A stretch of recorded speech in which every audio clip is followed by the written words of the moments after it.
This conference is the first international conference on anti-corruption in Zimbabwe.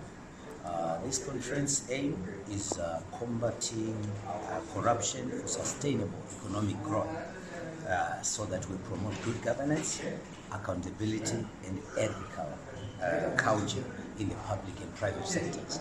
This conference is bringing experts who are researchers in academia, policymakers, in government, and also in private sectors, so that we deliberate on the issues of anti-corruption.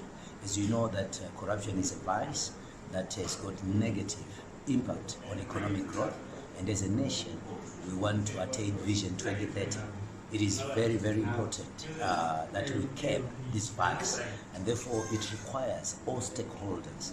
So this conference is a joint conference between the Bintwa University of Science Education and the Zimbabwe Anti-Corruption Commission, bringing out international people. As you've seen, there are international people around and local experts as well to deliberate on this issue. The aim is so that we may be able to combat corruption and enhance, as according to NDS1, accountability and also care corruption. Right. With that background, what then can we say is the role of the academia or of the tertiary institutions in combating corruption in the country? Thank you very much.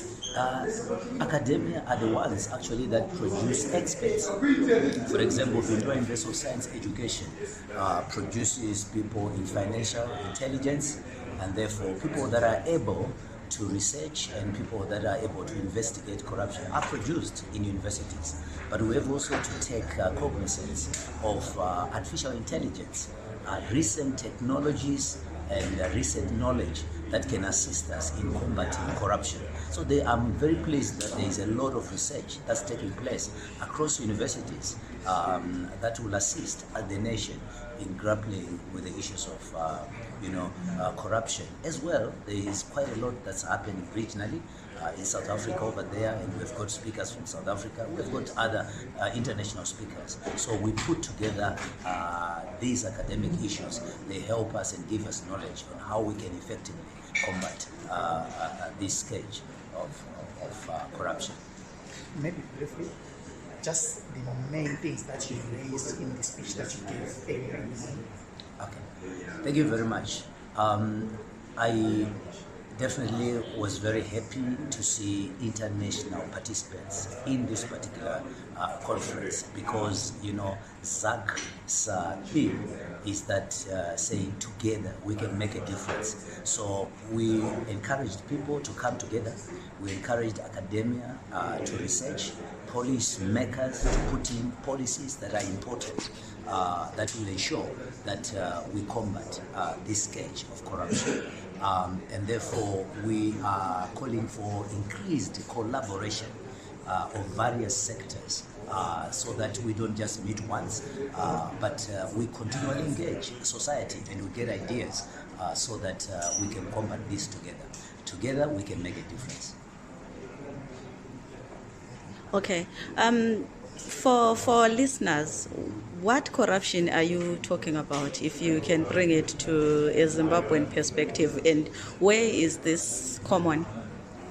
Okay, I think corruption is a problem that's not only present in Zimbabwe, it's a problem that's present in every society and in institutions.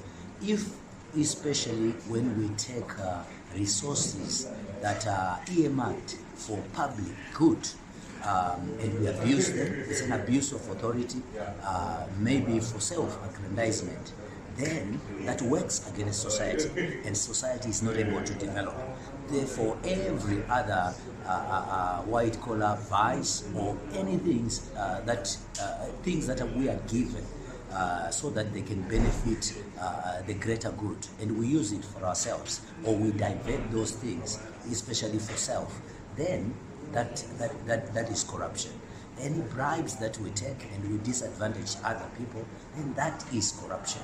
So this is what we say we have to start, as you have heard, at the human level and speak to each other so that our nation can develop. I think the emphasis is that the nation should prosper and everybody should prosper, and people should feel that if they have got the right credentials, they can be able to get certain jobs, not because of somebody who is there or